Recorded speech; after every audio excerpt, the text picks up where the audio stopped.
Debpara union পরিষদ নির্বাচনে আলোচনায় মোহাম্মদ কাপ্তান মিয়া ১০ নং দেবপাড়া ইউনিয়ন বিএনপির সাবেক সভাপতি, সাবেক সেক্রেটারি দেবপাড়া বাজার ব্যবসায়ী সমিতি এবং সভাপতি হিউম্যানস রাইটস মানবাধিকার সংগঠন নবীগঞ্জ উপজেলা, বিশিষ্ট শিক্ষানুরাগী, সালিশ বিচারক মোহাম্মদ কাপ্তান মিয়া।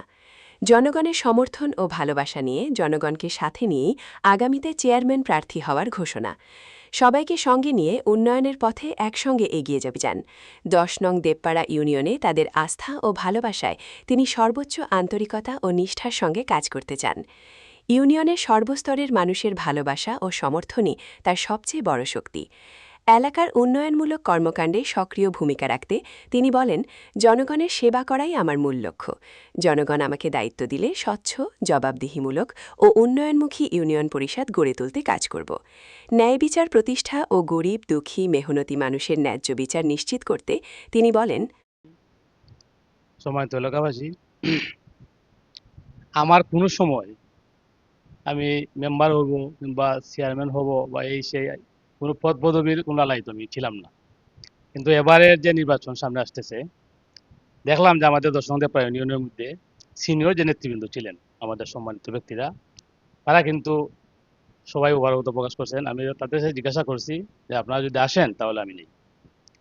সিনিয়র যারা আকাঙ্ক্ষিত যারা সবসময় আগে ছিলেন, তারা দেখা যায় তারা বলতেছেন যে তারা আসবেন না।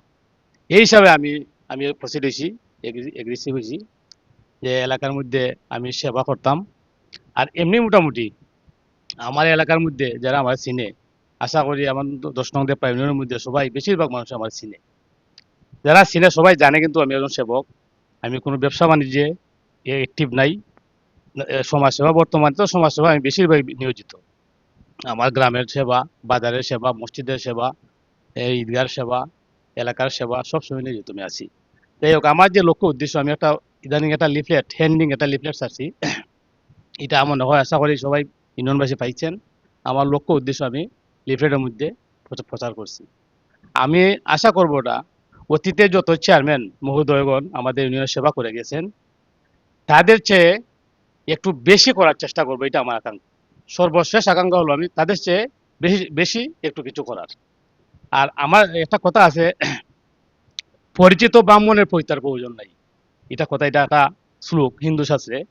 পরিচিত যারা হয়ে যায় তাদের পরিচিতির জন্য এটা করার কোনো কিছু নাই। আসলে উদ্দেশ্য হলো নিঃস্বার্থ জনসেবা। আর নিঃস্বার্থ জনসেবা করতে গেলে কোনো পদ পদবীর প্রয়োজন নাই। আমি এটা জানি। আপনি অটোমেটিক করেন, অসুবিধা আছে কি? আপনি তো আপনার নিঃস্বার্থ সেবা করবেন। কিন্তু আমি চেয়ারম্যান হওয়ার যে একটা আকাঙ্ক্ষা আমার ডাকছে, একমাত্র দেখলাম যে সিনিয়র কোনো নেতৃবৃন্দ কিংবা সিনিয়র কোনো লোক এই ইউনিয়নে, বর্তমান ১০ নং দেবপাড়া ইউনিয়নে নাই। সেই হিসাবে এখন যারা দাঁড়াইবেন, আর সবাই দাঁড়াইবার অধিকার আছে, সবাই কিন্তু প্রার্থী হওয়ার অধিকার আছে, আমি না বলি না, সবাই সবাই দাঁড়াইবে, অসুবিধা নাই। কিন্তু যারা দাঁড়াইবে, আমার আগে একটা বিশ্বাস, যারা দাঁড়াইবে এরা চেয়ে চিনোর আমি বর্তমানে, এরা চেয়ে চিনোর আমি, আমার বয়স ৫৮। আর যারা দাঁড়াইবেন আমি তো দেখতেছি এরা আমার জুনিয়র। অসুবিধা নাই, তারাও দাঁড়াইবে, আমিও দাঁড়াইমু ইনশাল্লাহ। আমি 100% একটা আশাবাদী হয়েছি। আর আমার যে দলীয় যে পরিচয়, এটা আপনারা সবাই জানেন। আমি ১২ বছরের বিএনপি রানিং সভাপতি ছিলাম। এখন তো আমার অ্যাডভোকেট দালাল সাহেব, উনি সভাপতি। আমি ১২ বছরের সভাপতি ছিলাম। ১২ বছরেই এই বিএনপির সভাপতি থাকাকালীন সময়ে আমি যতটুকু পারছি রাজনৈতিক সেবা করে গেছি, এটা আবার সবাই জানেন। কিন্তু যাই হোক, আমি এদিকে যাচ্ছি না। এখন আমার যেহেতু নির্দলীয় নির্বাচন, দল মত নির্বিশেষে সবার কাছে আমার আকাঙ্ক্ষা, আমার লিফলেটের মধ্যে লেখা আছে, দল মত নির্বিশেষে সকলের সহযোগিতা, সহমর্মিতা এবং এই বিশেষ করে এই যে ভোট দেওয়া বড় কথা নয়, দোয়া, মাইমুরব্বির দোয়া এবং সকলের এই এই জনসেবা করতে গেলে সকলের সহযোগিতা প্রয়োজন। আমি একা কিছু করতে পারবো না। আর আমার বিশেষ করে আমার লিফলেটটা এখন বলার টাইম নাই। আমার লিফলেটের মধ্যে 7টা পয়েন্ট আমি দিয়ে দিছি।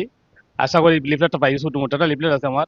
এই লিফলেটের মধ্যে লেখা আছে, যত কিছু আমি লিখে দিয়েছি, এই লেখা অনুযায়ী আমরা লিখে, এই লিফলেটটা আপনারা টাইম এই লিখে রাখবেন বা এই সংগ্রহ করে রাখবেন। আমি যা বলেছি, যা পারবো তাই বলেছি, আর যা পারবো না এই ধরনের কথাবার্তা আমার কাছে নেই, এটা সবাই কিন্তু জানে। আমি যেটা পারি না এটা আমি করি না, এটা আমি এদিকে আমি যাই না। যাই হোক, কিন্তু কয়েকটা পয়েন্ট, আমার 7টা পয়েন্ট আছে আমার। এই 7টা পয়েন্ট আমি উল্লেখ করবো এখন। এই 7টা পয়েন্ট কিন্তু আপনারা দেখবেন, এই যে 7টা পয়েন্ট, এটা ইউনিয়ন নির্বাচিত হওয়ার পরে এটা কিন্তু প্রধান, এই 7টা পয়েন্ট আমি বলতেছি, 1 মিনিট টাইম। ন্যায় বিচার প্রতিষ্ঠা, গরিব দুঃখী মেহনতি মানুষের ন্যায্য বিচার নিশ্চিত করা, এটা কিন্তু অনেক ঘাটতি আছে। শিক্ষা প্রতিষ্ঠানের উন্নয়ন ও সুশিক্ষার হার বৃদ্ধি করা, এটাও ঘাটতি আছে।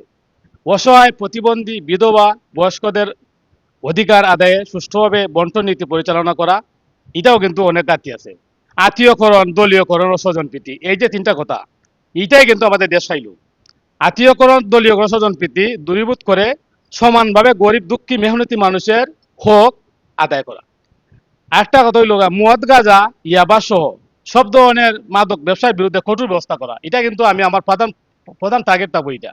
খেলা এটাই কিন্তু সমাজ নষ্ট হয়, এটা সর্ব কিন্তু আমাদের সমাজ কিন্তু এটাই বেশি নষ্ট করতেছে। শিক্ষিত যুব সমাজ ও বেকারদের কর্মসংস্থানের ব্যবস্থা করা, এটাও আমি চেষ্টা করবো ইনশাল্লাহ। ইউনিয়নের প্রতিটি ওয়ার্ডের রাস্তাঘাট, কালভার্ট, গাইড ওয়াল, পানি নিষ্কাশন ইত্যাদি উন্নয়নমূলক কাজ সমানভাবে বন্টন করে দেওয়া, এটা কিন্তু সমানভাবে বন্টন হয় না। কোনো কোনো সময় দেখা যায় এক ওয়ার্ডে 9টা ওয়ার্ড আছে ইউনিয়নে, এক ওয়ার্ডের মধ্যে খাম বেশি গেছে, এক ওয়ার্ডের মধ্যে কোনো কাজই যায় নাই। এই যে একটা বৈষম্য, এটা কিন্তু দূরীভূত করা হবে। উন্নয়নমূলক কাজ সমানভাবে বন্টন করা। বিশেষ দ্রষ্টব্য, আমি কথায় কাজে বিশ্বাসী, যাহা পারিব না তাহা বলিব না, এটা আমার লিফলেট লেখা আছে। যাই হোক, আমি একদিকে যাচ্ছি না। তখন একটা কথা আমি বলবো, আমি আবার কথা বলতেছি। আমি ছোট আকারে আমার পরিচিতি দেই। আমি 1993 সনে সিলেট মদন কলেজে ডিগ্রি পরীক্ষা দিয়া 1993 সন থেকে দেশে আসার পরে, আমি আমার এলাকায় আসার পরে আমি ঢাকায় ছিলাম 1 বছর। আর এই ঢাকা থেকে আসিয়া উত্তর দেবপাড়া হাজী মনির আহমদ, এখন বর্তমান সরকারি স্কুল, প্রাইমারি সরকারি স্কুল, এই স্কুলে প্রায় 2 বছর আমি প্রধান শিক্ষকের দায়িত্বে ছিলাম। এরপরে আমি এখান থেকে চলে গেলাম দিনাজপুর উচ্চ বিদ্যালয়ের পাশে একটা লাইব্রেরি ব্যবসা দিয়া আমি প্রায় 7-8 বছর এখানে ব্যবসা করেছি। এরপরে আসলাম ফার্মাসিস্ট, ডাক্তারি পল্লী চিকিৎসায় নিয়োজিত ছিলাম। আমি পল্লী চিকিৎসায় প্রায় 18 বছর এই চিকিৎসা আমি কিন্তু সেবা দিয়ে গেছি, এটা ওটা আমার সেবা। আমি যত পল্লী চিকিৎসা দিতে গিয়া অনেক রুগী, অনেক মানে মানে সিভিয়ার রুগীদেরও আমি অনেক সাহায্য সহযোগিতা করেছি।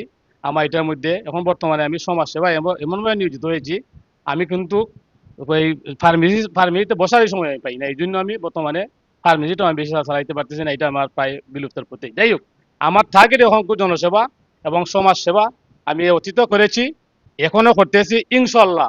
আমি আবারও বলতেছি, ইউনিয়নবাসীর প্রতি লক্ষ্য করে বলতেছি, ইউনিয়নবাসীর ন্যায্য সেবা, জনসেবা করতে যতটুকু পরিশ্রম করতে হয় আমি সারা জীবন করে যাব। এটাই আমার বক্তব্য শেষ।